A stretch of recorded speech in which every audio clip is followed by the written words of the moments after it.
At first, you're like, oh, that's so sweet. When a guy goes, like, admits to the bride, I want to propose. Oh! So when you do the bouquet toss, can you go hand it to them?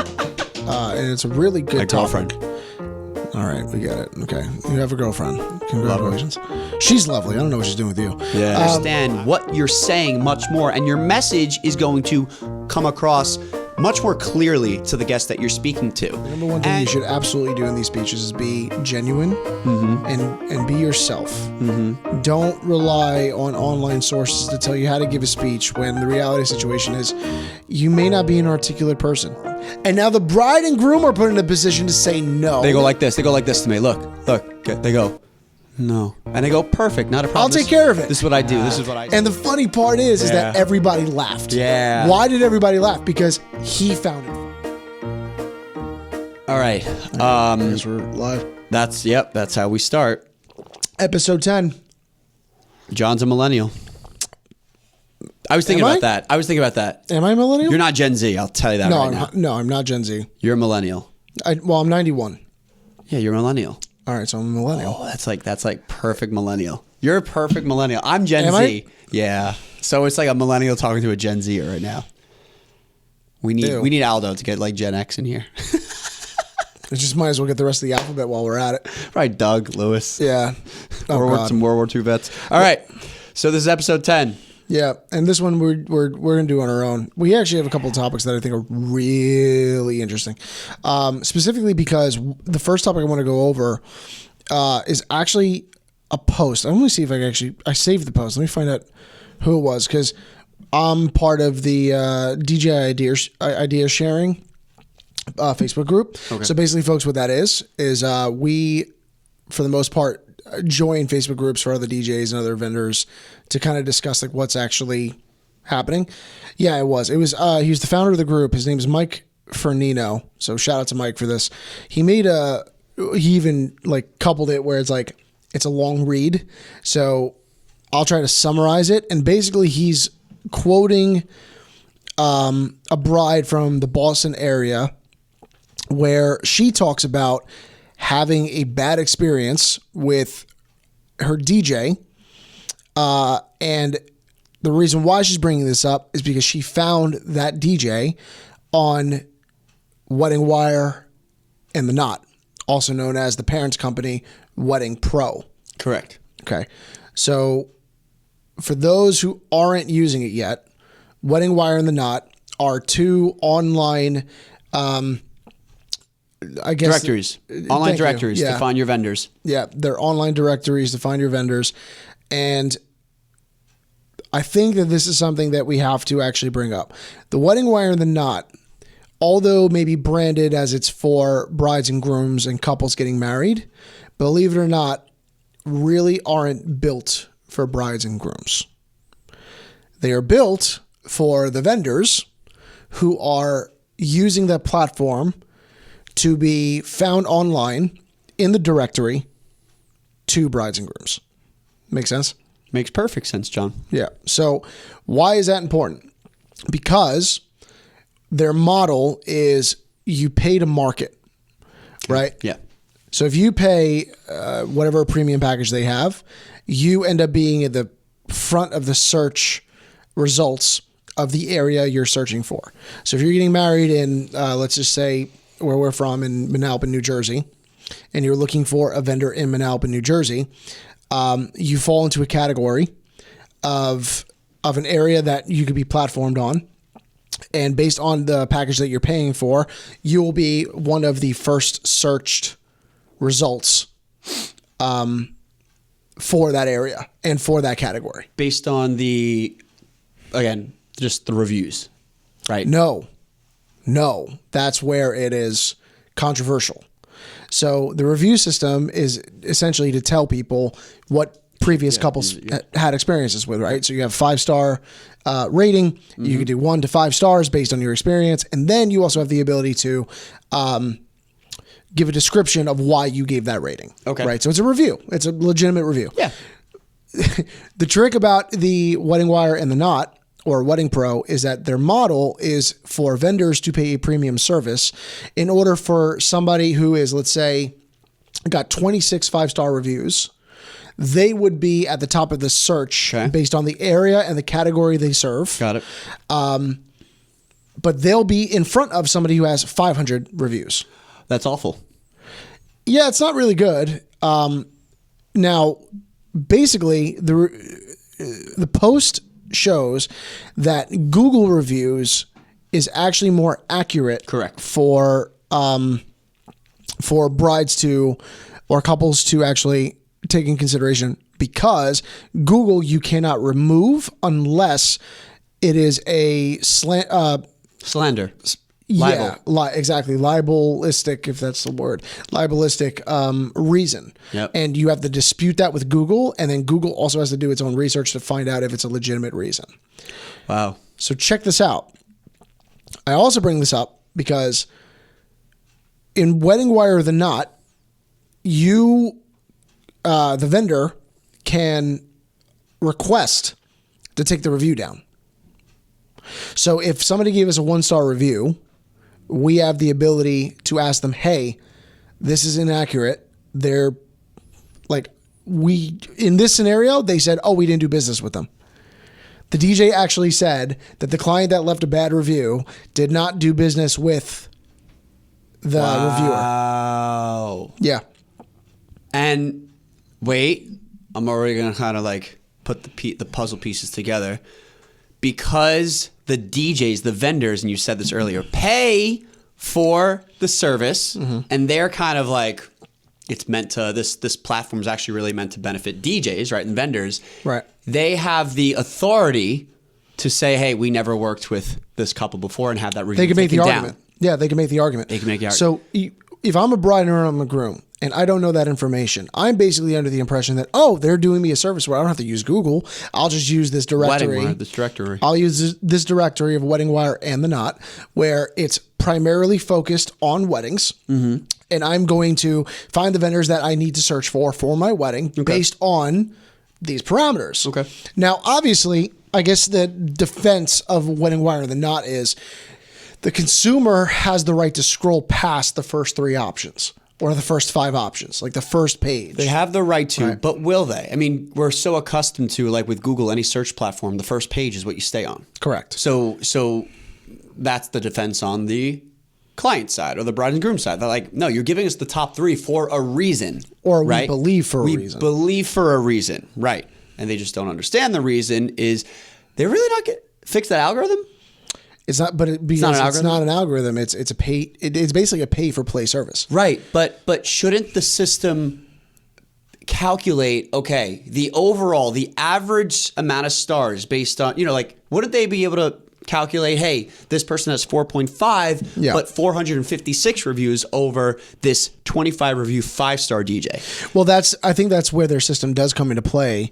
I think their algorithm, or again, I don't work for them. I don't know too much information. So what I've experienced doing, we should have a Wedding Wire not guest. I might be able to make a call out for it, but I will say this, that I believe the way they have it structured is the first people that are getting the search results are the ones who are paying for a premium service to be listed in those locations. So again, if you're in South Jersey, or if you're in, I don't know, North Carolina, let's say Nashville, Tennessee. Let's say you live in Tennessee. You're in the Nashville area, right? Love Nashville.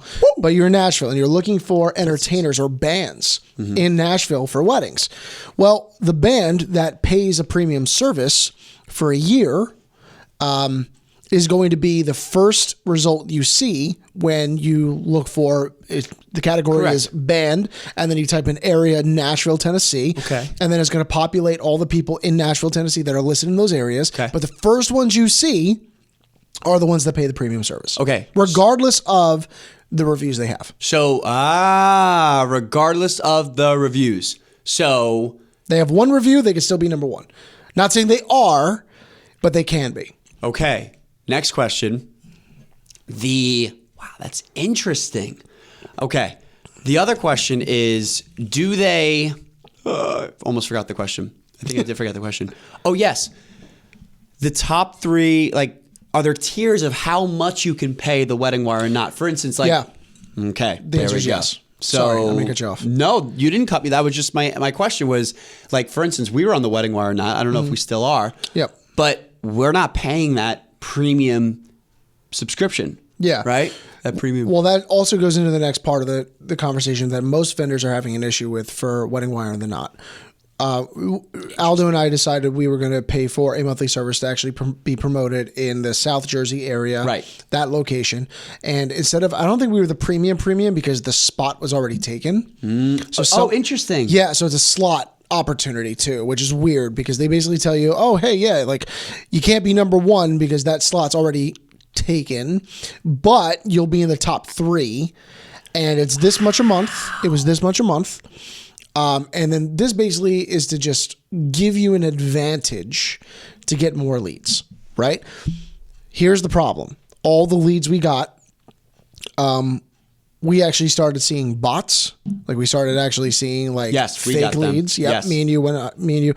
Aldo was funny because he would be like sending them do you give massages too? Yeah. And like we would get like, oh, we'll send $500. Just give us the address right now. And we're like, it's weird. And they were like giving us like, they weren't using pronouns. It was just like, it was so robotic. It wasn't even real. But we were getting those and I'm like, okay, so we're paying this much money. We don't know if these leads are actually legitimate. And the ones that we were legitimate, we'd get maybe one response from them and we wouldn't get anything from there. Okay. Now, again, the defense is like, are we doing something on the marketing and the sales side? Maybe. But my overall question is, how credible are sites like this when what seems to be the brand of what they're trying to say is like, we're for brides. We're here to help you plan. We have a blog that gives you information that you should help plan your wedding. And truthfully, and I'm pretty sure I could say this for majority of vendors, most vendors wholeheartily disagree with a lot of the information that the knot and wedding wire give out. Why? It's because and I don't actually, this is where my ignorance comes to play. So maybe if you can edify me, as Aldo likes to use that word. Shout out to Aldo Ryan.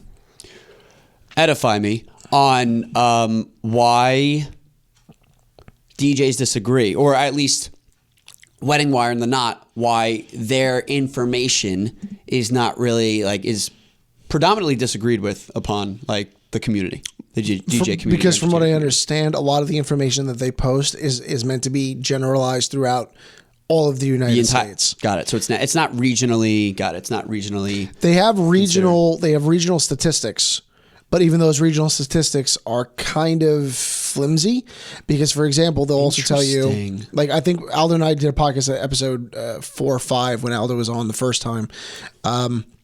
Him and I started going over statistics that the Wedding Wire came up with, and they said that the average New York wedding only costs $68,000. Yes. And I go, where? Yes. I was like, I guess if you're also taking consideration what it costs to get married in certain upstate parts of New York, but if you're talking about the 5 boroughs, the city portion of New York City, that is way lower than you're not average. paying that. Way lower than average. So if you're combining the overall average from people getting married in the upstate portions of New York or the rural areas of New York, and then you're also taking the people that are married in the 5 boroughs, Brooklyn, Staten Island, Queens, Bronx, and Manhattan, you're going to see a significant difference in pricing. Correct. Which is what's messing with that average. Correct. So if somebody's reading this in the Bronx or reading this in Brooklyn, right, and you know that an average wedding hall is going to cost over $150 a plate, that alone is going to eat up a third of your overall budget at $68,000. Yeah. How many other vendors are you going to need to max that out? You're going to go over. Yeah. So then all of a sudden people feel bootstrapped because they're given information that's either outdated or too generalized, that it isn't hyper specific. It is hyper specific. I mean, even the budget in my borough, Staten Island, is different from the budget in Brooklyn. Right. You know? Right. Where, okay, so I guess my question is, where's that line where somebody's getting information where they're not DIYing it? They're not doing it all by themselves. Like, because let's face it, not everybody's got the opportunity to go to a venue and say, hey, I'm looking to get married here. Okay. And do this to 20 venues. Right. Think about it. how often are you going to do that research on your own versus am I trusting what is labeled professionals to give me a guide? Well, like, where's the line? Where's the line? Well, it starts with people like us kind of stepping in and saying, hey, this is what I feel like there is with the wedding wire and the knot especially, I feel like there's a lack of, hope my phone's not broken, it just fell. I feel like there's a lack of people are not on this. There's too many people on the same page. What I mean by that is like there aren't people like us speaking like this and saying, hey, by the way, this is what we found is important to like mention, is important to talk about, I think. So where's the line? I mean, I don't know. What do you think? I think that conglomerates like Wedding Pro, who have done years and years of collecting information and being a brand that people trust, I think that because they've been able to do that for so long, their voice is already louder than your local vendors and venues. Correct. So I guess that a lot of people are just like, well, okay, I go to Google. Google's going to give me some information, but Wedding Wire the Knot is hyper specific to what I'm trying to plan, which is a wedding. Yeah. Okay. So I'm going to go the there. Amazon of weddings. Yeah. Yeah. But Amazon, I feel like is better. Sorry. Well, because I feel like Amazon sucks in a lot of ways, like with stuff they get away with. But like, I feel like with the Wedding Wire and the Knot, it's only one centralized location for information, and the rest of the information, there's no other body that's disagreeing or contending with it. And I feel that people they prioritize the importance of a wedding and doing it right. But like, you know, it's like when I'm planning a trip, right? If I'm planning to go away for somewhere, I'm going to do my research and I'm going to go on TripAdvisor. Why? Yeah. Because it's brand awareness. It's like, okay, well, that TripAdvisor, everyone talks about. I know what it is. People get tours from there. I'm just going to read what they say as opposed to diving deeper. I think people, the consumer, the brides and grooms, not that they don't want to dive deeper. I don't think they're making the time, nor are they really thinking it's as important to dive as deep because they're so new to this industry. I think we're speaking on this topic at a very with a level of understanding of what's wrong with some of the information the Wedding Wire or gives because of our experience, our 10 years, or I don't know how many years you've been doing this for. 20. Right? Yeah, I didn't want to age you. It's all right. That's why, but I actually knew the number. It's all right. But like, that's why it's only coming to us now, or at least you may have known this for a while, but I'm kind of like figuring all this out now. So imagine you're a bride and groom and you're like, where do I start? Oh, perfect. Here's a site to help me out and assist me. Yeah. It's not their fault at all whatsoever. It really comes down to, and I don't think the Wedding Wire and the Knot there's no nefarious, No, I don't think it's nefarious, but I do question.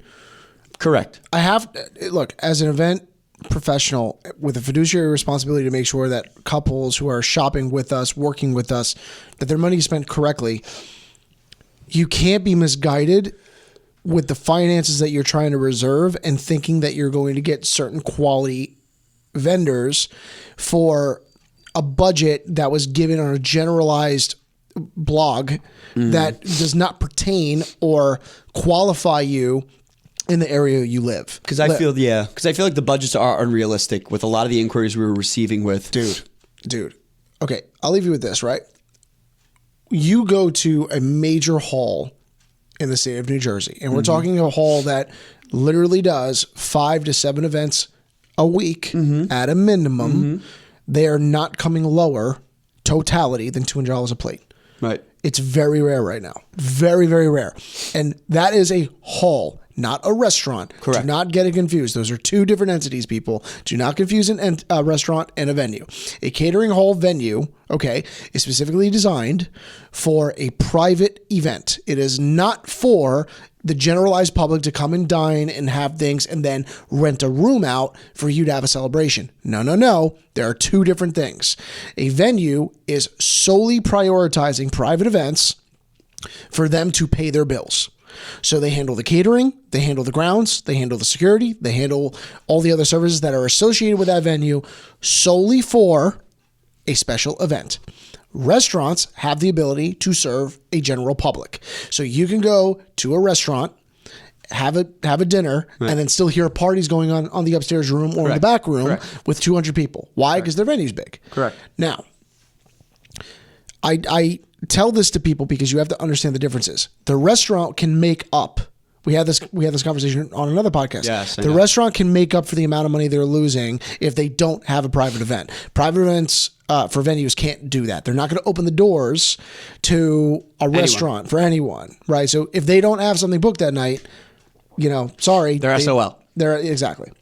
So why do I bring this up too? Is because if you're going in with let me rephrase it. If you're going into your wedding planning with a misinformed budget, you're going to find yourself in a hole that you're not going to get out of. And you're not prepared for. You're not prepared for. And what might even be worse is that you're going to start asking for help when you may not have wanted it, which then opens up the opinions of people you did not want involved in your wedding planning. Mm-hmm.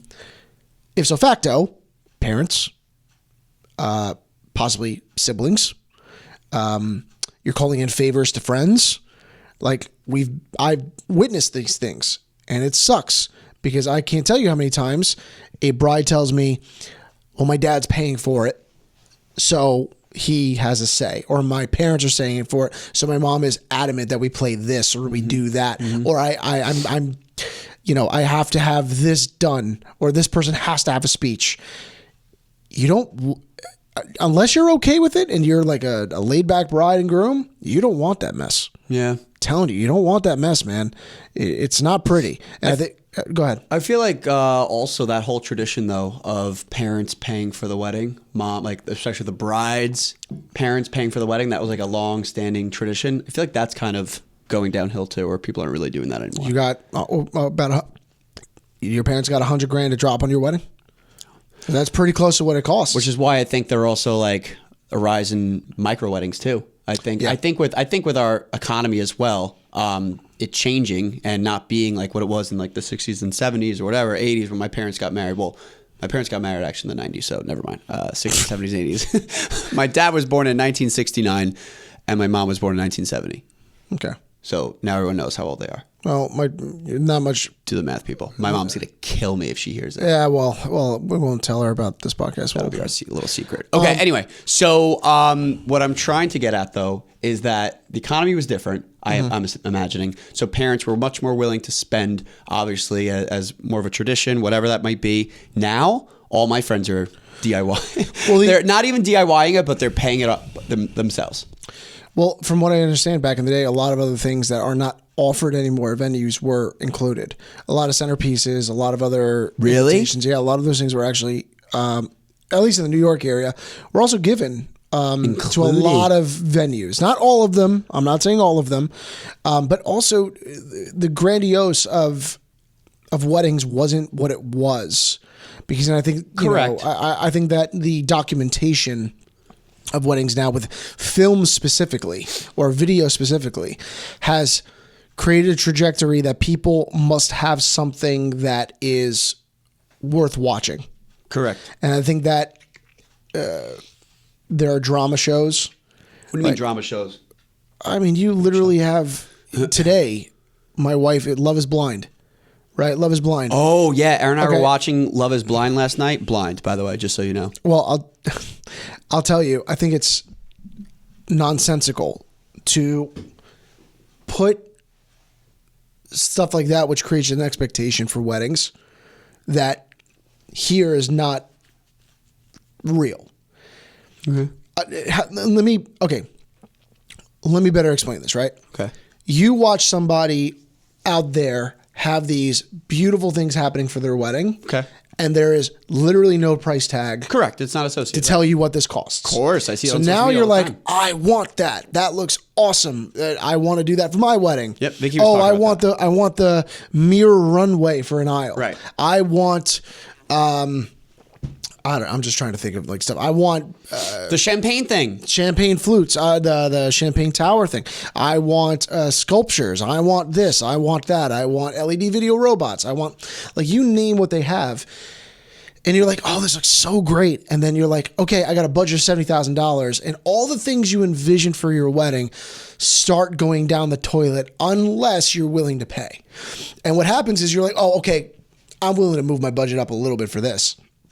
Cool, you lock it in. Then the next thing, you're like, all right, it's only another $5,000. All right, cool.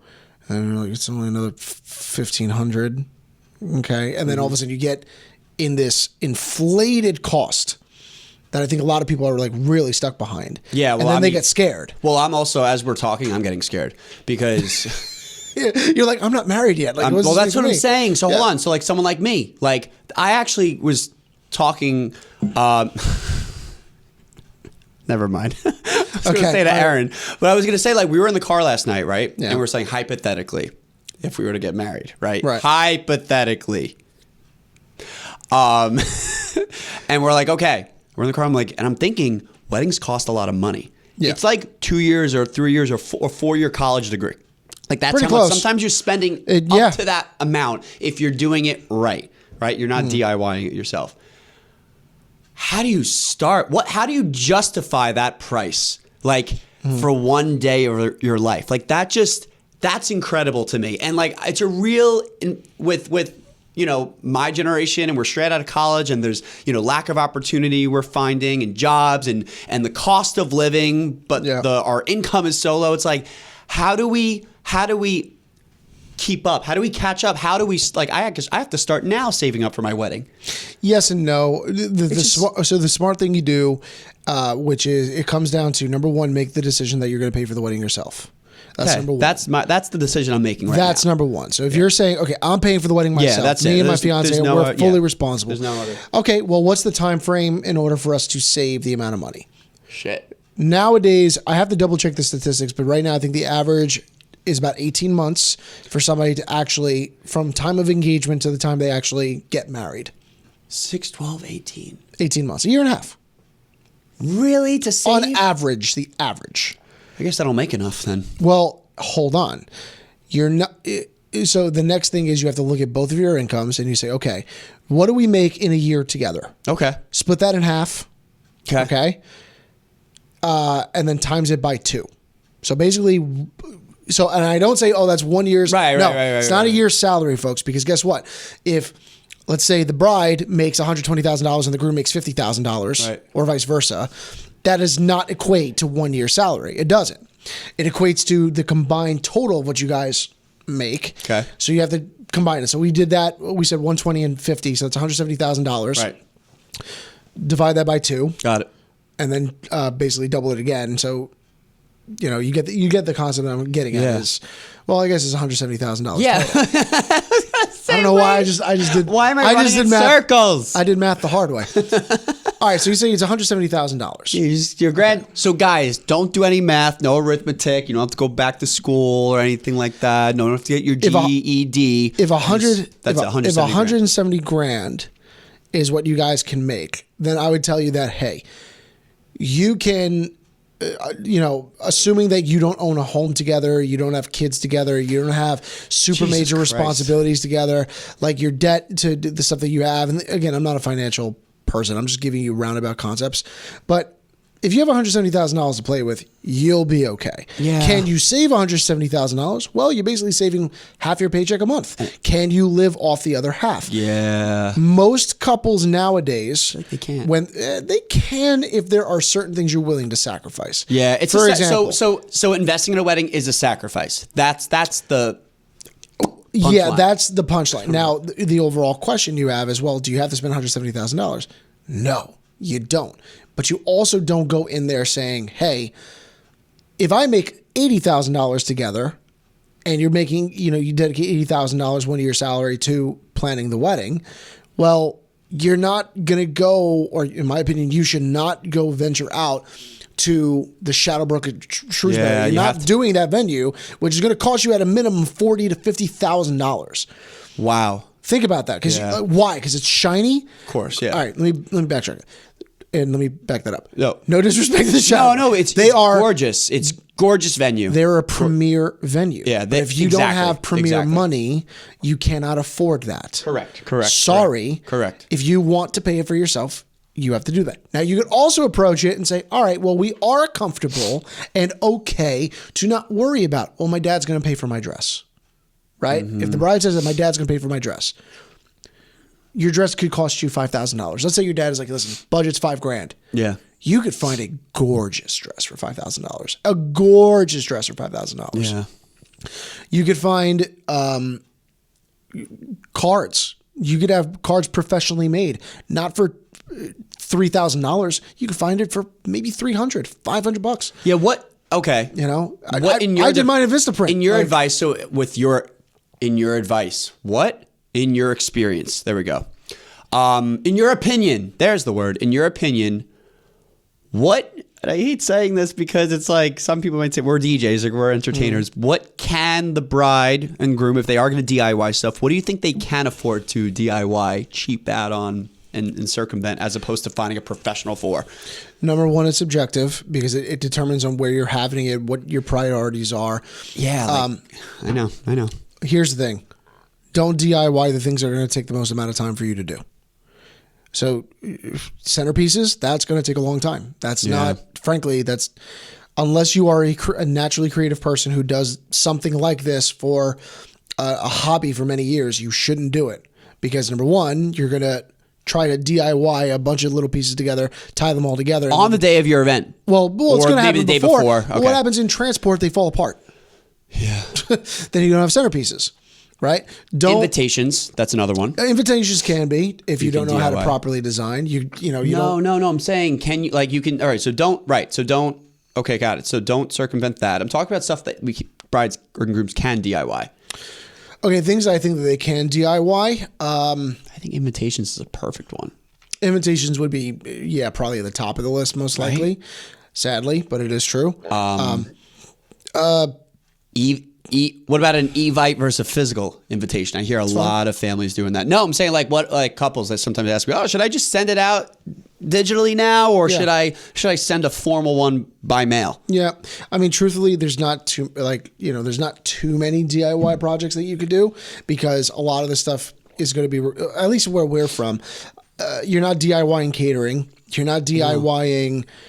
Photography and videography, unless you don't care about the result of the media, meaning like correct. You're okay with phone pictures. Like if you're okay with that kudos to you, then you do that. But services are not something you DIY. It's not like you're building a desk at home for you to work off of. It's not like you're putting your own travel itinerary together. Sorry, I've been on like a travel kick. No, it's fine. But you're right. You're 100% right. You're not DIYing things that could actually be jeopardized the day of. Yeah. And I think that's the biggest mistake one people day, make. It's 4 hours, and the fear mongering that comes with, you only get one shot to do it. Okay. Yeah. It's true. It's true. However, find out or weigh out what is, holy crap, that was the worst thing that ever happened versus, it happened. Yeah. All right. For example, a bride's heel breaking in the middle of her walking down the aisle with her parents, that's oh shit, that should have never happened. Right. Right? Yeah. Unless she laughs it off and everyone just like laughs in the room. Right. That's cool. Well, it's not cool, but let's say a speaker falls on somebody. That sucks. Right. Yeah, that sucks. Right, because you didn't hire the right professionals. But okay, let's say hypothetically the placement cards misplaced, or you misspelled a name. Yeah, it's not the end of the world. Things like that are not the end of the world. Don't sweat small stuff. Yeah, sweat the big stuff that you need to happen. One of which is another topic, is figuring out who's going to help you the day of your wedding. Who's going to be the person? Is it whether it's someone you're hiring or your friend? What are you talking about? Both. Okay. So brides specifically, this is primarily for you. Who's going to help you throughout the duration of the day? Brides, I'm talking about. Yeah. Like that's the question I have for them, because I think that there's a stigma with believing that your bridesmaids are going to be responsible for helping the bride throughout the day. And the reason why that's a misconception is because bridesmaids are new to this experience too. Is that what you're saying? Yes and no. Or the bridesmaids just want to enjoy themselves. They want to drink too. They want to have fun. They're not your hired servants, right? They're not like, is that what you're getting at? Whereas sometimes the bride doesn't obviously expect her bridesmaids to be her servants, but her entourage, her crew to help her out. They're, chauffeurs and everything like that. Was it really fair for them to, okay, bride needs something. Go get it out of my bag. Okay, that's something small. Yeah. Hey, go find the maitre d' or something. I need this. No. Yeah, exactly. Now they're going to be searching around everywhere. They don't know where they're looking. Yeah. They don't know who they're looking for. They don't know how to communicate. It's like, why did I say how to say yes to being your bridesmaid if I'm working on the day of your wedding? Okay. So knowing who is your point of contact, whether that's event planner, day of coordinator, or in my experience, MC, right? Okay, fine. That's important. I had something I wanted to bring up. Sure. It had to do with the wedding wire, which is why I wanted to put closure to it first. All right, fine. Let's put closure to that. Okay, because I want to put closure to the wedding wire thing first. What did you say? That's my bad. Go ahead. No, it's okay. And you've taught me this. Mm-hmm. It's the label that Wedding Wire gives DJs, the customer satisfaction, customer choice awards, whatever. Yeah, the customer's choice awards. The badges. The badges. The badges, yeah. That Wedding Wire and the Knot give. That they give. Brides and grooms don't trust them, right? No, I don't think they question it. No, I think that's what we're saying. You shouldn't trust that, right? Because doesn't everyone get a badge? You want to know the prerequisite to get a badge? No, what's the prerequisite? You have to have 5 reviews a year. To get a badge. To be a couple's preferred vendor. So you need 5 reviews a year. Well, that's what it used to be. Okay. I mean, obviously we get way more than that, but from what I understand, if you get 5 reviews a year on that site, they gift you with a couple's preferred badge, like couple's choice, couple's choice badge. And a lot of DJs and vendors, I don't know if we have it on our site, they all put it on their site. Oh, award-winning. That's my favorite. Award-winning entertainers. No, dude. It means nothing. It should mean nothing. I've seen every single company put that thing on there. All it means really is that they got at least 5 reviews in the last year. So it's something. It is something. It's literally, by definition, the word something. That's it. So just keep searching. All right. Do not. Yeah. I don't think couples are like, but I think it's I think it's an affirming oh, okay, these guys have some form of status. I think it's a good psychological. If I'm looking for, I'm going to go back on my obsession with travel. Looking for a travel agent, right? Mm-hmm. And I'm looking, Erin's shaking her head right now because she knows I've been talking about travel nonstop. If I'm looking for a travel, I want to look for awards, certifications. Yeah. Like if Aldo, he's a wedding entertainment director. Oh, you're a what? If I'm going to go to a doctor, I want to know if they get their PhD, where they get it, right? So I see a badge. I'm like, okay, that's something tangible that demonstrates that they are part of a guild or a body of, like a directory that, recognizes them as professionals. That's what that badge indicates. But in reality, it takes it's analogous to bringing a pencil into school and getting an A+ on something. It's really well, dare I say, it's actually also for Wedding Wire to prove that the vendors that they put on there are actually worthy of hiring. So it's their defense of saying, no, we only work with quality performers, which clearly is wrong. Correct. It's wrong because they're not the ones promoting. In other words, Wedding Wire and the Knot. So here's, I guess, my overall stance of Wedding Wire and the Knot. Do you need it? Yes, you need to be on it. Why? Because the overall population does not know where to search for wedding vendors. They don't. If you got engaged tomorrow, you're happy 1 second, and then you're doomed the next day when you start realizing, I have to start figuring this out, right? So where do they go? Well, they type in Google, okay, wedding venues in New Jersey, or they'll search something along those lines. The first things that are going to come up are Wedding Wire or the Knot blogs. And that's going to bring you to their site, and you're going to be like, oh my gosh, I could actually look at venues on this site. And they have platforms where you could do 3D 3D walkthroughs of these venues. You can see reviews of those venues. You could see quote unquote average pricing. I'm right? having trouble even saying that you need it. I'm having trouble with that. I know what you're saying. You need it. You need it because unfortunately, until somebody comes up and dethrones them from that position, you need like us. You need a directory that's going to allow uneducated people to at least have a search platform because they don't know better. We've talked about this so many times. Respectfully, brides, you know nothing. You know nothing, Jon Snow. Who's Jon Snow? Don't do this. I know Eric Snowden. No, Jon Snow's from Game of Thrones. Oh yeah, Oh, my God. dad tells me to watch Game of Thrones, and I haven't watched it. I'm trying, John. I'm having trouble with that. You're having trouble with it because number one, you haven't experienced it, and number two is you don't have an alternative. So the downside to what happened with Wedding Wire and the Knot, they decided to merge. There was a merger that Wedding Pro, which is the overall company that oversees both of those sites, now has a online monopoly of wedding planning. So unfortunately, until somebody dethrones them or they fix certain parameters of their site, brides are always going to go there. Okay. So you have to be on it. Whether you like it or not. It's also like Amazon. Like I want to buy something off Amazon. I sometimes try really hard to go, okay, like let me see if I can order it here or there, and I always come back to Amazon. But it's 5 day shipping, and I'm like, I don't want to do that. Easier, and it's easier. Bingo, word, easy. Wedding Wire, the Knot are easy.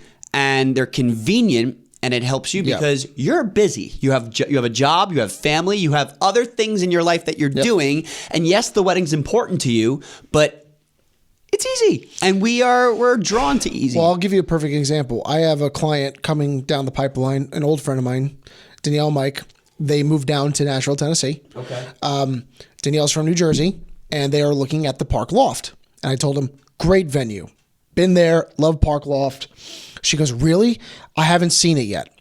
I've only seen the 3D walkthroughs because she lives in Nashville.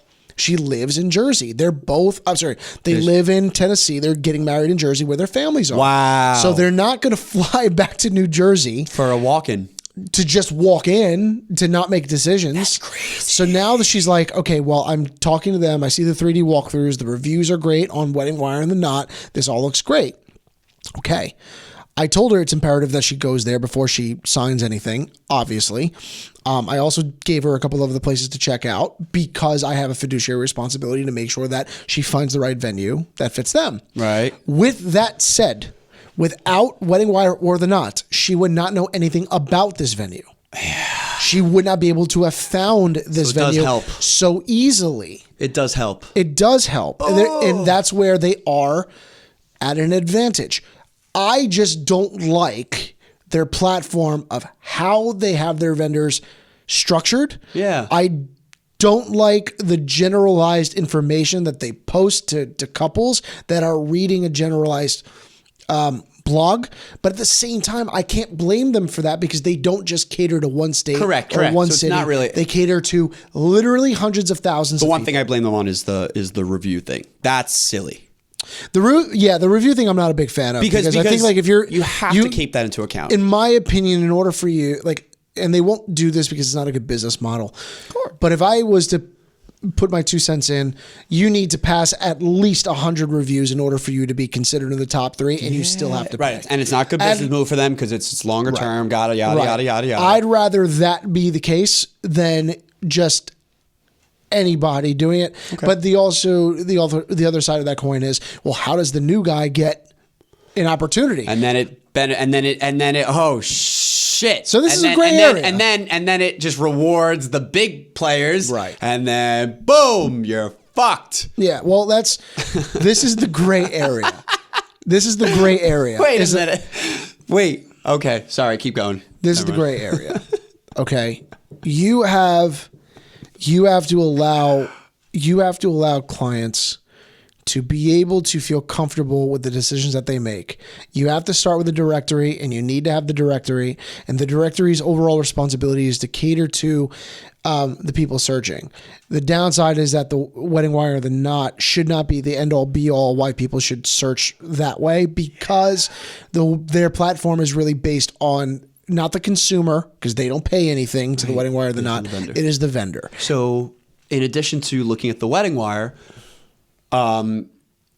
maybe finding one vendor and asking for vendor recommendations from that one vendor. Well, that's why venues have always had an Bigger, advantage. that's why, right? Because you're looking for the venue first. So say, for instance, you find your venue at like, you know, from Wedding Wire, not fantastic. Stop your search on Wedding Wire. Don't solely focus on creating your team from Wedding Wire only. That's when I travel. Another one. I pick some trips from TripAdvisor, right? One or two, just because they're necessities, right? All right, that's a trip you got to do, and I want it credible. And then others I really do a lot of research on, or ask around and try to get information from like local people, whatever. Like that's how I try. Vlogs. I love going on vlogs when I'm in. And I'm saying this not because I'm just want another excuse to talk about travel, but because you can just extrapolate that and put it into the industry world, where you can also learn that way. But you have to diversify your pool of information. One of the things that I think is going to ultimately change or dethrone Wedding Wire and the Knot is something you just brought up, which is vlogging. If you really want to know how vendors can get ahead of this, it's the power of YouTube. I mean, one and platform. Social media. I'll have to use your category for an example of traveling. You want to know if you want to go to a hotel?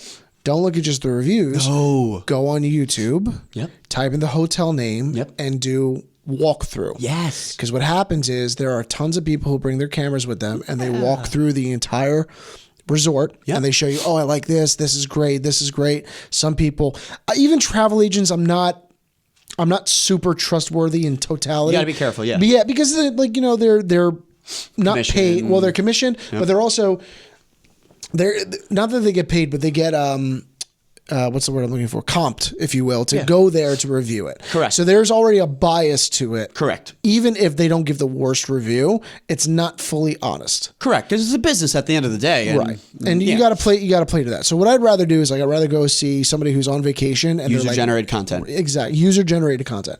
Now, take user generated content and put that in the hands of vendors. Put that in the hands of real DJs. Put that in the hands of photographers, videographers, caterers, photo booth people, florists should do it. If I showed you, and I'm going to get so much flack for this, but folks, if I showed you some of the things that we see behind the scenes when loading in a venue, you would probably never step foot in there. I see what happens in the kitchens. All the time. Oh, yes, we do. I see it all the time. And it can be gross. It can be gross. And it's funny because it's like, okay, well, I can't legally go out and film their stuff. And I can't also say, but let's just put it this way. There are also pages that like people have anonymously posted photos of food on trays left to the side and like some of them look like they're molded. And I'm like, that is effing gross, dude. That's gross. You showed me that. I showed you. You remember that? That was on it was an Instagram. We're not supposed to talk about it, so I'm not going to bring it up. But it's a vendor based Instagram where they make memes and stuff, but they actually made this go viral. It had like almost 60,000 shares. And it was gross. I love that you're gatekeeping right now. But the best part was I sent it to Joey. Yeah. And he goes, oh, that's that place. He knew exactly where it was. So and I'm like, dude, if I was just to show this to the people that tell me they're getting married there, they would go back and cancel their contract. And it's gross, bro. Same thing. And I'm going to just be real with you. This is where you also got to be careful too. There are other vendors that will not film because they suck. So here's what do you mean vendors that will not film because they suck? They just suck at their job, or they suck because they won't put up content because the content is mediocre because they're mediocre. Because they suck, right? I mean, they're mediocre. Sorry, I didn't want to say they suck. So I'm gonna actually I'm not gonna call them out, but there was a same thing on one of those Facebook pages with another DJ.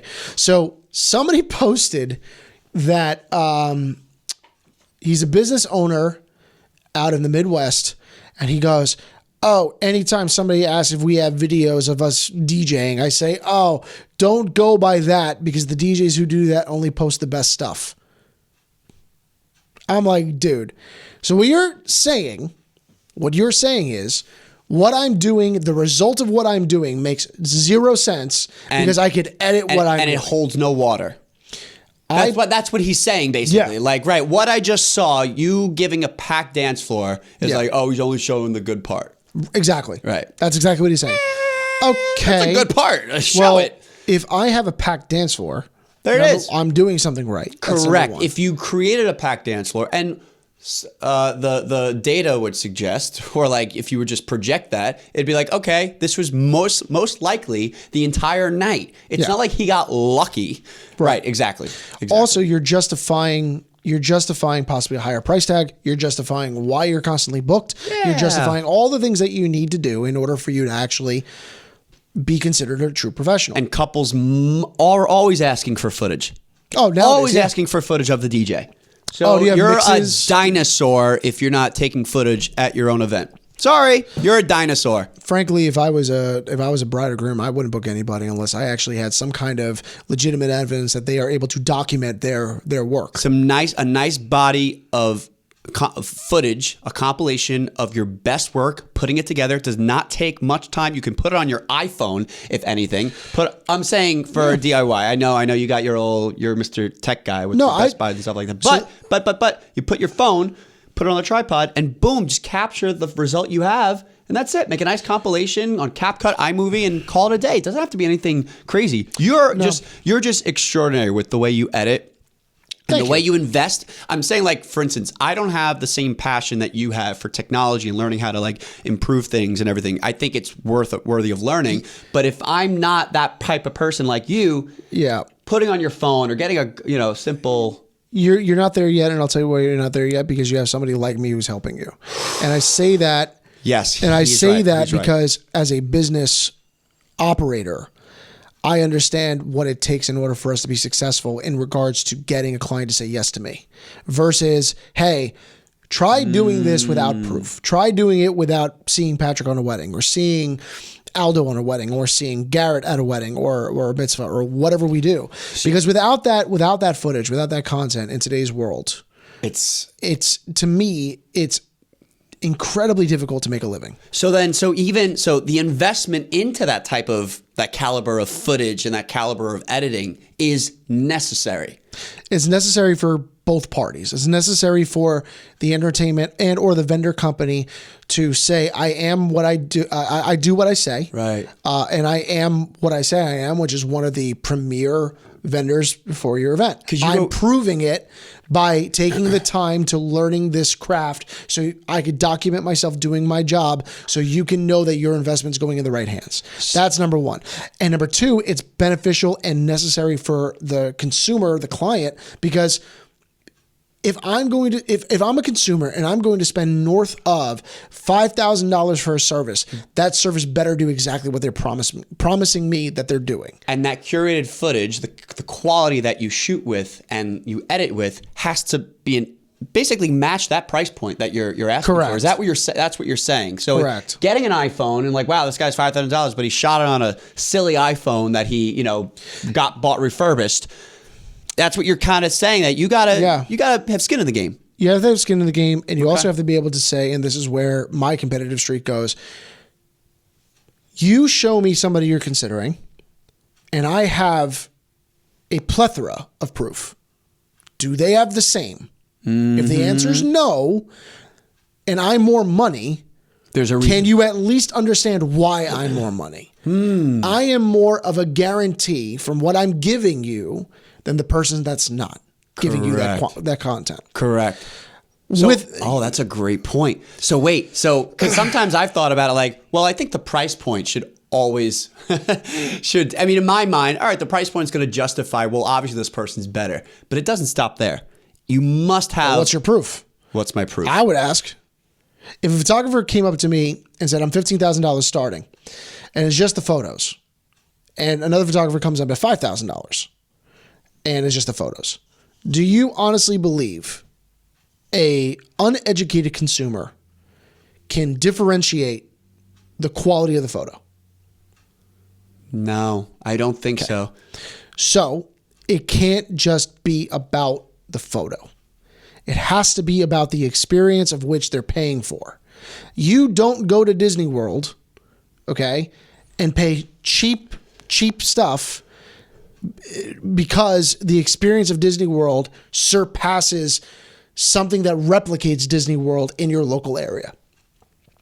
Like, I can go to Storybook Land. Right. I can go to Storybook Land. No, but hold on. There's a legit place close to Atlantic City called Storybook Land. I highly recommend it for anybody who has children under the age of 5. Great place. My son has a great time. If I take him to Disney World, he'll never want to go there again. Got it. And that's the difference. That's the difference. That's the difference. You're Disney World. Yes. So treat yourself as Disney World because you need to market yourself as such. Yeah. Now, if you are a consumer and you don't see that from them, I would argue you should be wary. You should be aware that you're like, he's got 200 reviews, but his last video was 6 months ago. Shit. Okay. Well, he does. But I like he does how 100 events a year. He's also 55. I also like how you said I'm this, 22. though. Yeah. You see where I'm coming from? I like how you said, you didn't say, well, if I'm coming at 5,000, this guy's coming at much understand. You're not saying, obviously you understand why you're going to go with me, but can you understand why in that amount? That's a great point because you don't have to justify it. You don't have to justify it. And as long as the consumer knows, I understand why he is. It's right there in front of me. Then why don't people? I know that's personal. Here's where I win. I'll tell you how I win. I win when it's behind closed doors and they go, yeah, he's cheaper, but I'm just scared. I'm scared that he's not as good as John. That's where I win. Right. Because now my quote unquote fear mongering, it's not fear mongering. It's that I've solidified my position. The other person hasn't. So if they know exactly what they're getting with me, why would they want to go cheaper if I'm the guarantee? Yeah. Why? Why would you do that? Yeah. Now, it's also me being clear with them. Hey, you might not be the right fit for me. Like correct. Yeah. I mean, we've talked about this too. I've turned down clients away where if they're not open to conversations and being flexible with how I perform. Correct. No go. Not that person. If you're not willing to invest in a party that's going to literally tell your friends like I can't outdo that, we're not there. Correct. I'd rather do, frankly, and I've said this a million times, I'd rather do a $2,500 event where there's no additional add-ons or anything else, but all they really care about is, dude, we want to go balls to the wall. I want to dance on tables. I want to go nuts. How do we do it? If they came with me and they're like, I don't have the budget to go crazy, but I want this result, I have a conversation with you. Mm-hmm. I can have a legitimate conversation with you. And until I get to the point where I'm like, dude, well, I can't do it because I lose an opportunity.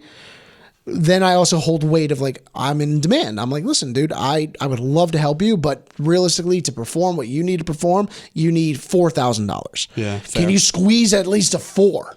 Right. Yeah, and if that's the case, then yes, you should invest in it. But it's prioritizing what's important to you and then having the vendor have the means to prove that they could deliver it. Fair. Right. Okay. And that's where I think Wedding Wire falls harshly below. Mm-hmm. And I think that a lot of online sources don't. I post on YouTube both for DJs, and also for my clientele because they need proof that I am what I do. When I have almost 20,000 views on me doing a 1-hour set, when food's being served in the background, the dance floor is still packed, there's a reason it's getting that much play. Yeah. It's a reason. And it's not bragging. No. I hope it doesn't come off as braggadocious. No. I think it's confidence. You have so much time that you've dedicated into this, and you've learned so much through this, and you have a wealth of knowledge that you're just reporting it, and that's how I'm taking it. I hope everyone else is taking it like that. If they don't, go kick rocks. Okay? Well, I also believe that we have a responsibility to stick up for ourselves in our business because nobody else does. Correct. No, yeah. And nobody knows it until they get into the position of planning a wedding. Correct. So, which also goes to why we do this podcast, because if you watch this, I hope your goal is to be entertained by us, but also to be informed, where you're like, okay, maybe I'm not doing the right things, and that's okay, because I've never done it before. That's okay. But they make a lot of sense. Yeah. Like what he's saying makes a lot of sense. Yeah.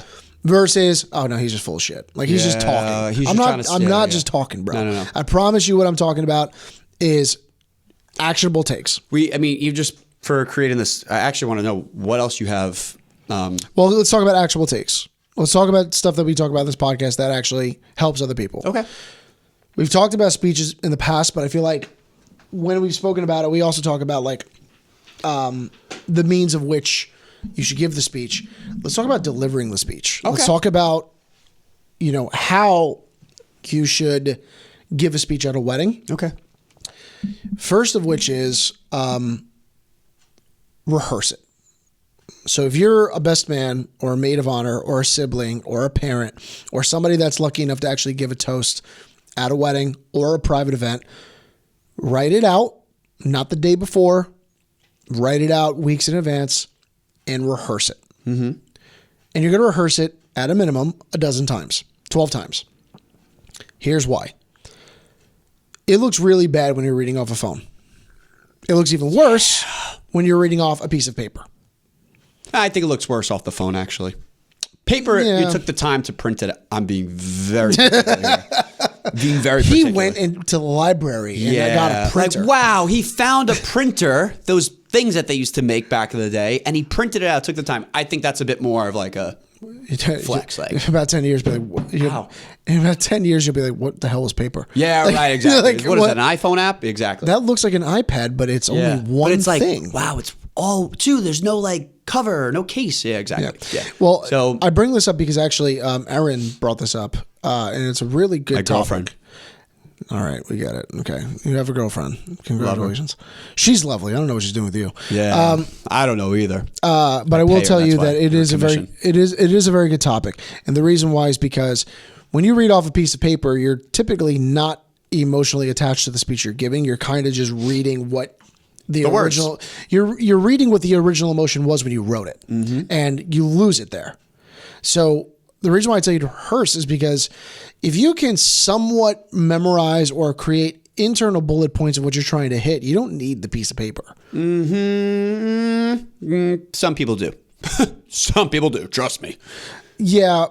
Okay, go ahead. Expand. I'll tell you why. Expand. Because there are some people who are not like you, not like Aldo. I'm like, even though I'm an MC and I'm very like, I can speak off, like, I probably maybe don't give myself credit, but whatever. I think that bullet points scare people when they're live.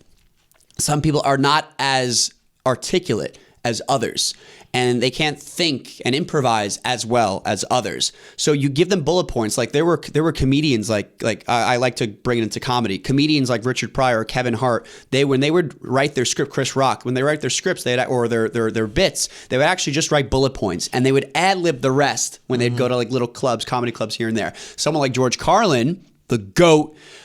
He would write, Jerry Seinfeld, write every single word, comma, space, punctuation mark,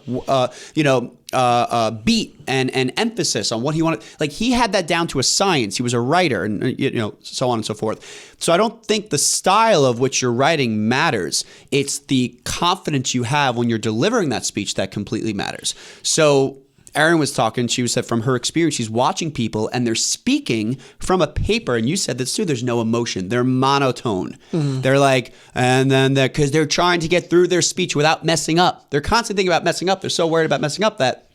Well, public speaking is the number one fear. Before death. Yeah. Correct. Yeah. People rather die than speak in public. And I've heard that many times. I've had a mom go, I'm like, all right, you're right. She goes, I rather die. I said, that's true. A lot of people rather die, actually. So you're not wrong. You're just a number. You're just a statistic.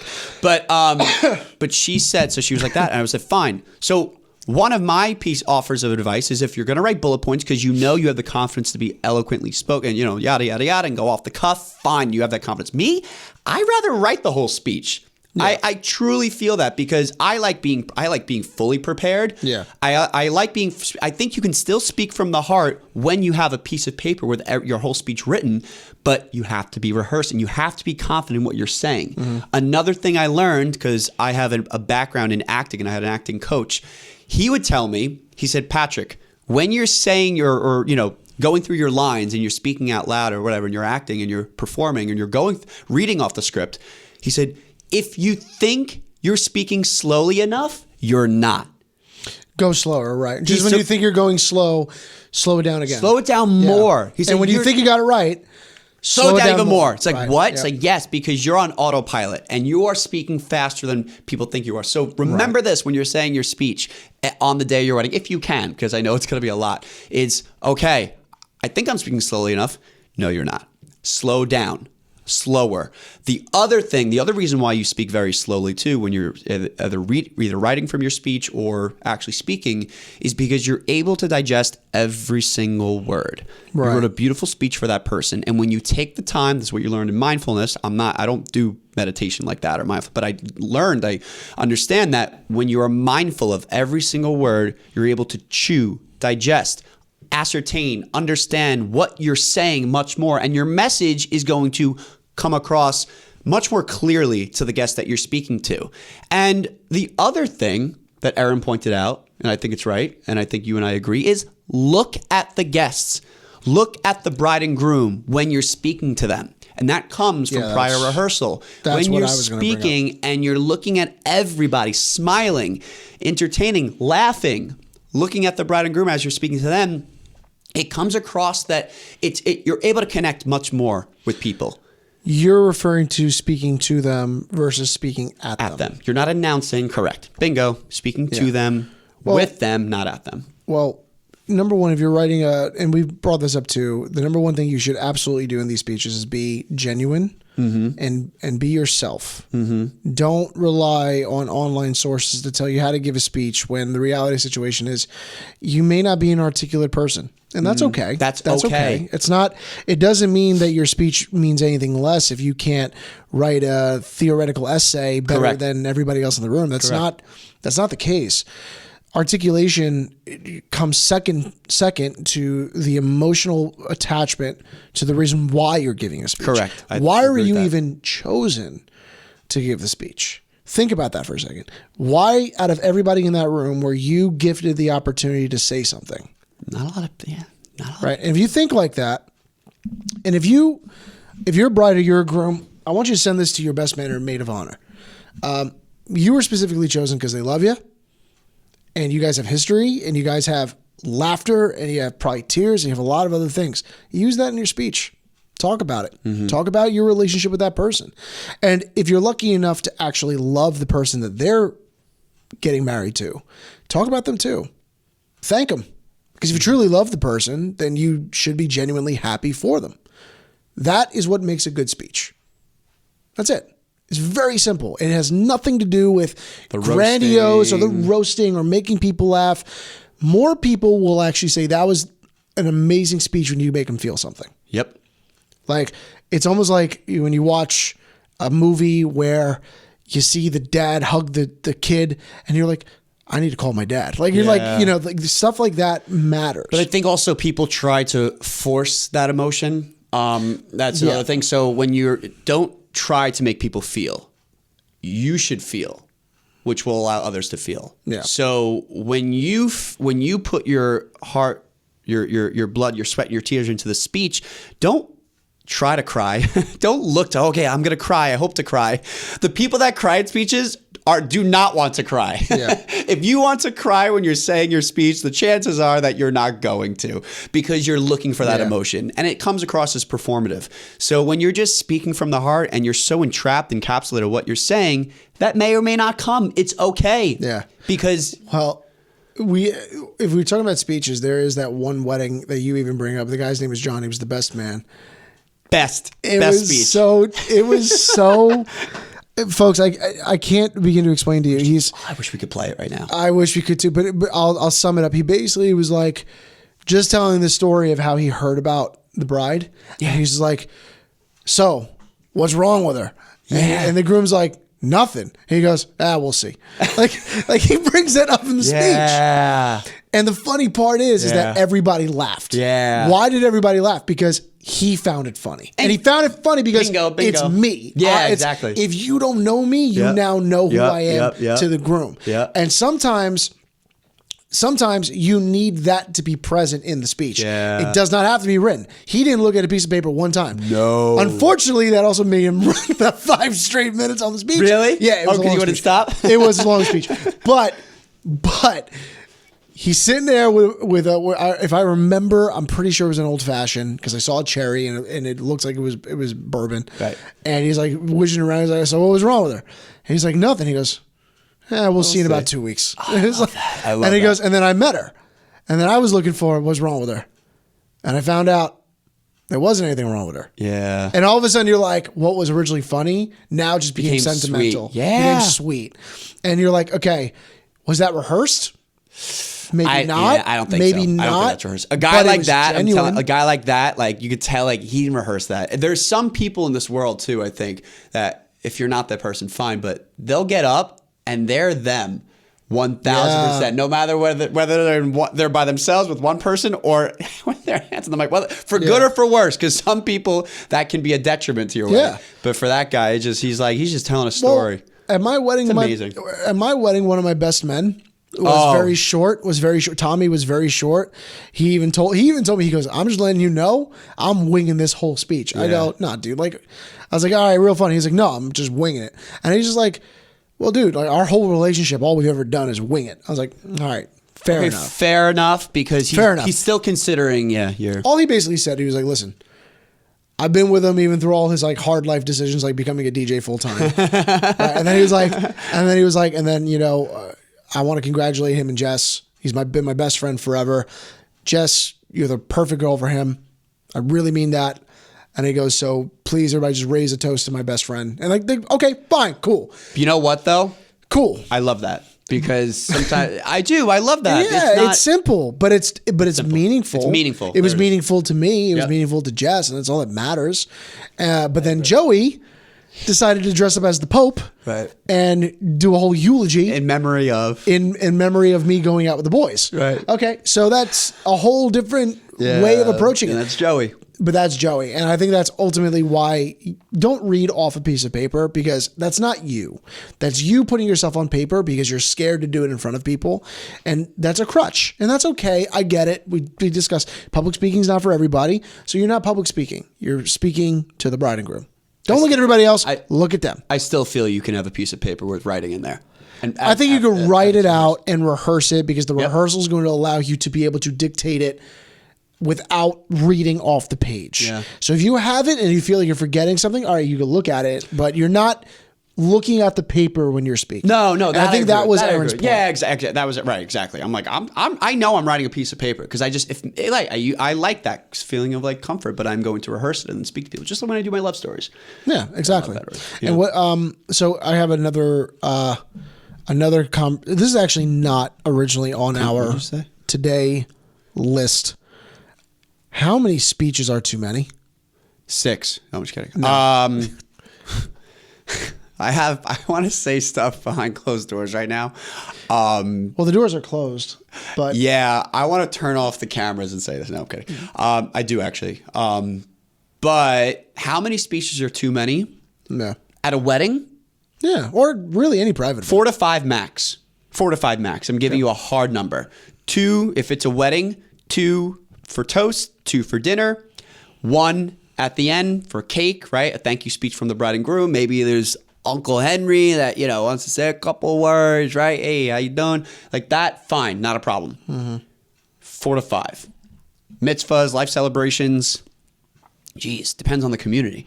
So what I was going to say was, right, what I'm saying? But I'd say, I'd give you a number, 4 to 5. 4 to 5. 4 to 5, okay. Well, yeah, because they're going to run pretty long. My answer is not a numerical number. Well, numerical is a number. It's not a numerical answer. It is more of who actually has something important to say. Like, okay, you approach me. Oh, we have 6 speeches. I go, okay, that means you have 6 really important people trying to say something, right? Oh no, it's just my aunt wants to say something, or my cousin wants to say something. And I'm like, dude, okay, here's the thing. Say no, because it's not about you, it's about them. They want to, sorry to just be blunt about it, but they want to stand up there and give themselves clout for being such a good person, of saying great things about you, which then in turn makes them look like a great person. Okay. Wrong. It's bad. Okay. In my opinion, like even sometimes I even argue sometimes parents don't even have to say anything at a wedding. I'm not saying they shouldn't. I'm saying they don't have to. You want to know why? Typically, there's something called a rehearsal dinner. Why not say it there? Why not say it there? Why wait till the wedding? No, I like it at the wedding. What I'm trying to say is when you already know that you have, let's say, your best man and maid of honor or matron of honor, which is, again, traditional. they're giving a speech. That's 2 speeches. Yeah. Okay, I'm not saying the parents can't give a speech, but ask yourself, is it necessary to have too many because somebody wants to give themselves the clout of like, oh, I have a really good speech for everybody to hear? I think aside from clout, I think the gesture or the formality, because I think there are optics at a wedding, no matter how you skin it. There are optics at a wedding when people look at, like, I don't like when I have the bride's family say something and the groom's family doesn't say anything. Great. So now I don't like that. So now what you ended up doing is now you put the groom's side in a negative They look spot. bad. Right, because maybe they're just not great public speakers, or maybe Correct. they don't So what do have anything to share that is going to, quite frankly, benefit the bride and groom. So why do it? So my suggestion to brides and grooms, if the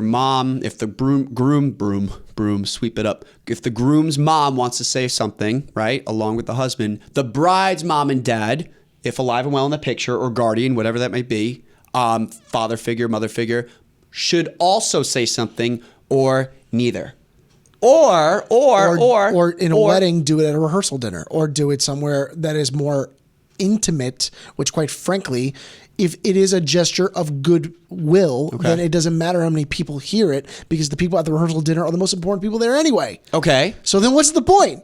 Or, you know what I'm saying? Like it's because it's like the idea of like, my mom spoke at my wedding. I got to dance with my mom at my wedding. I got to dance with my dad at my wedding. Cool. My dad spoke. He gave me a few words. The rehearsal dinner, it's less. It's like, oh, my dad gave me a few words at Thanksgiving dinner. Like, you say speeches or things at like Thanksgiving dinner, Christmas, because it's a more formal, special gathering, as opposed to, oh, my dad giving me a speech, like calling me, hey, by the way, I want to, you're so proud of you for all the amazing things you've done today. Dad, why are you calling me right now and telling me this? Right. Okay. Like, it's, you know what I'm saying? So the fact that it's at the wedding makes it much more like, oh, this is special. And the spotlight's fair enough. So I guess what I'm arguing is that it should not be mandated because somebody says, oh, I want to give a speech. And all of a sudden the bride and groom are like, well, how do I tell them no? Because the gesture is supposed to be, oh, it's for us.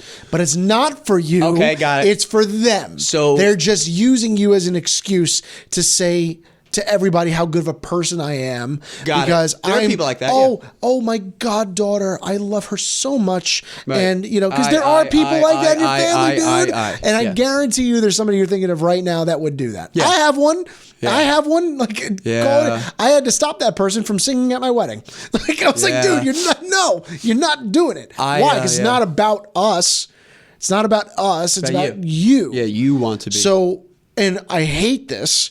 If you perform at a wedding or go up to a DJ and say, oh, I want to perform for the bride and groom, and the bride and groom don't know it, I want to kick you in the face. Correct. I want to kick you in the face too if the bride and groom don't know it. But if you prepared something for the bride and groom and the bride and groom love it, and like there's certain circumstances that's allowed, that's okay. But almost every time you know this, that's not the case.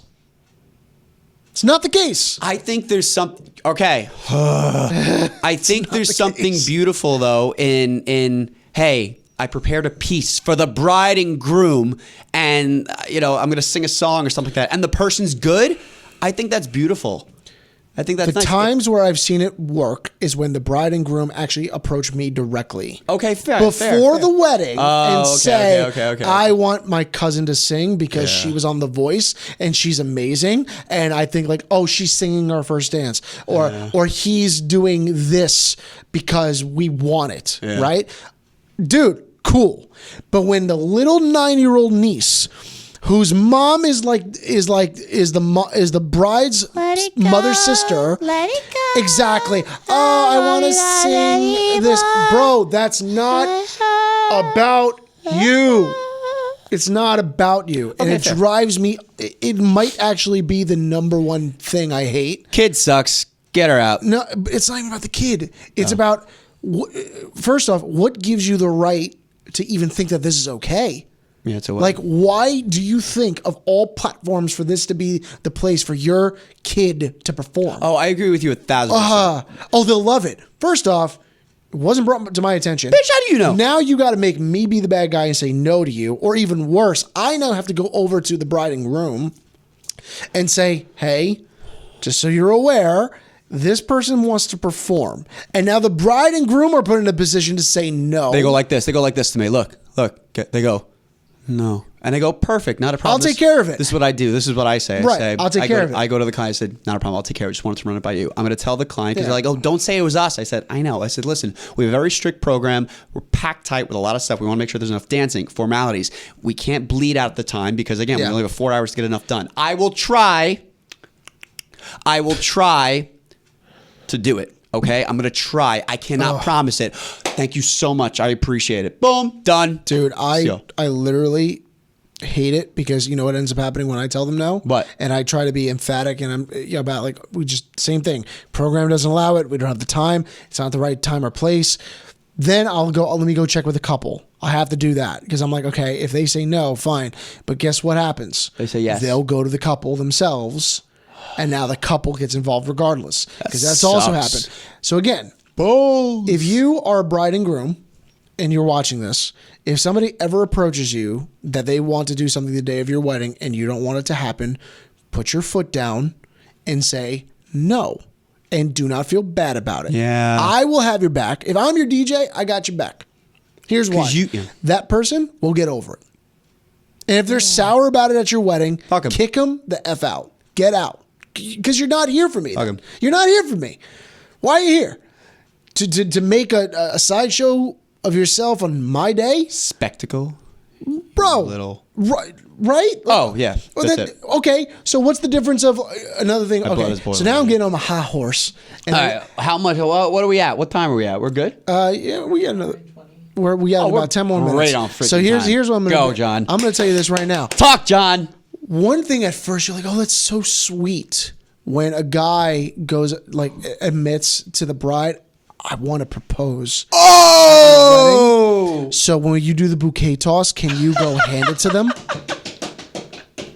Am I the only one to say like, yo, the balls you gotta have? Yeah, that's bad. That's bad. Why? Like, okay, granted, maybe there's a very, very small percentage of brides who might be their sister, and it's like the sister that like they're twins or like they're just like they're tied by the hip and they're like besties and they want to see that happen. So they're like, yeah, do it because she's been waiting forever and I want to be there. I want to see her face. Okay, maybe there's an excuse for that. Only exception, but dude, because I guarantee you, imagine the first initial conversation. How that would go, because I can't imagine it being really good on the bride's behalf when a guy goes, hey, I want to propose, and I had this idea that maybe if you do a bouquet toss, instead of tossing it like I see in the videos on Instagram, you could just like walk over to her and hand her the bouquet, and then I'll be behind her with the ring. And I'm like, oh, I can only imagine that conversation. No, big I know. It's like wearing white to a wedding. It's like, who are you? Also, ivory or like really light brown, don't wear that either at a wedding. Wait, light brown. Ivory definitely, yeah, not. Well, it's like even super light brown that resembles white. Be careful. That's not good. I got your number. Watch out. Yeah. It's not good. Nope. Oh, I actually attended a wedding. This is actually a conversation I wanted to have. I attended a wedding where the MC wore white. And I go, what are you doing? Was it me? No, it was not you. You've never worn white to a wedding. I would have actually told you to go home and change. I just would have went home. I would not have come back. Well, that's funny. White at the wedding he wore? Yeah. That's hilarious. What an idiot. The worst part was, I think the worst part about it was he wore the white jacket, black pants, a white vest. Yeah, like the Casablanca. Right? Yeah, Casablanca look. Yeah. The groom had, the only difference with the groom was he had a black vest. Oh, so he matched the groom. God. So that the is MC so bad. Wore almost the exact same outfit as the groom. And I did not have the balls to ask the groom how he felt about it because I'm like, okay, let me not, in case this is a touchy subject right now, let me not go and ask.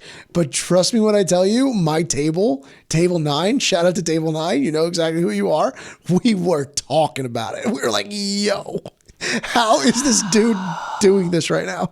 Somebody even asked me, has that ever happened to you? Like you accidentally wore the same thing? I was like, first off, if I wear a blue suit and the groom is wearing a blue suit, that's nowhere near as bad as because- wearing white. No, because blue suits are more common. It's like the black suit thing. I'm wearing a black suit to the wedding as the MC, let's just say, and the groomsmen are wearing black suits, tuxedos. Sorry. All right, that's fine. I'm like, bro. Yeah, that's crazy. Wearing white as the MC, you're dick of the year. That's it. Just a-hole of the month. Brides, if you're watching this, leave in a comment how you would actually react to that. Because if maybe I'm wrong. We could be wrong. Would you care if the MC wore white to the wedding? Because it's not a white dress. White, like tuxedo jacket, whatever, dark suit jacket. I think that's crazy. I think it's ridiculous. I think it's stupid. So yeah, just stay. Listen, there are a lot of colors out there. Keep white out of the equation right now. Yeah, I'm not a huge. I'm personally not a huge fan. No pun intended. I'm personally not a huge fan of MCs wearing ridiculous outfits at a wedding. Because again, it boasts it's about me. Yeah. Now I'm not saying you can't wear different color jackets. You gotta wear, yeah. But the MC's gotta be flary too. It can be flary, but let's. There's a notch you don't get above. Yeah. Wearing a tie-dye suit. I'm like, bro, you look like a jackass. Say, corny suit jackets. Let's stop with the thin sequence suit jackets. Enough. You're not a daytime game show host, okay? Wear freaking something normal, right? It's not Family Feud.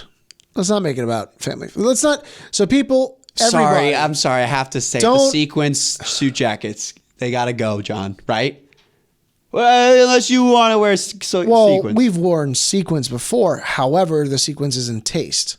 So, like for example, if I'm wearing a brown and blue sequins jacket with brown slacks and brown shoes, okay. Okay. However, the ones you're talking about are the ones that are like multicolored. Yeah, those are like you bought them red, yellow, and white. Yeah, you bought them with in black yeah. pants. Exactly. Yeah, that's ridiculous. It's like you bought it at Archie Jacobson. Like, what the heck?